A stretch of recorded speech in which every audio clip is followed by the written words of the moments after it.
Friends, நம்ம காஸ்டியூம்ஸ்லாம் change பண்ணிட்டு நம்ம ஷோவை நெக்ஸ்ட் சர்ப்ரைஸுக்கு தான் கூட்டிகிட்டு போயிட்டுருக்கோம். எங்கன்னு பார்த்தீங்கன்னா ஒரு ஆர்ஃபனேஜில் தான். இது வந்து என்னோட ட்ரீம் லிஸ்ட்டில் இருக்க ஒன்று தான். ஆக்சுவலி இங்கே வச்சு தான் நம்மளோட பர்த்டே வந்து செலிப்ரேட் பண்ணணும். அவங்க எல்லாருமே வந்து இந்த ஈவெண்ட்டில் நம்ம கூட இருக்கணும். அண்ட் எல்லாருமே வாயார மனசார ஷிவா வாழ்த்தணும். ஷிவா நல்லா இருக்கணும். அண்ட் இந்த பீப்புள்ஸ்க்குமே என்றைக்குமே ஃபுட்டுக்கு எந்த கஷ்டமுமே வந்துடக்கூடாது. அவங்களுக்கும் எல்லாருமே நல்லா இருக்கணும் அப்படின்னு சொல்லி தான் வந்து இந்த மாதிரி யோசிச்சு வந்து பண்ணேன்.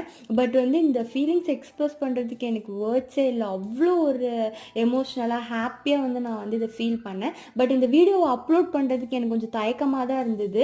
இருந்தாலும் நான் வந்து என்னோடய வாட்ஸ்அப்பில் இந்த ஸ்டேட்டஸ் வைக்கும்போது ஒரு 20-30 பேர் தான் என்னோடய வாட்ஸ்அப்பில் இருக்காங்க. பட் அதுலேயே என்கிட்ட நிறைய பேர் கால் பண்ணி இது எங்கே இருக்குது அப்படிலாம் வந்து கேட்டாங்க. இப்போ நான் வந்து இதை யூடியூப்பில் வந்து அப்லோட் பண்ணுறேன்னா 4 பேர் திட்டுவாங்களா, மிச்சம் 400 பேர் வந்து இதுக்கு சப்போர்ட் பண்ணுவாங்க அப்படின்றதுக்காண்டி தான் அப்லோட் பண்ணுறேன். அண்ட் லாங் வீடியோவில் நான் டீட்டெயிலாக சொல்கிறேன். பை.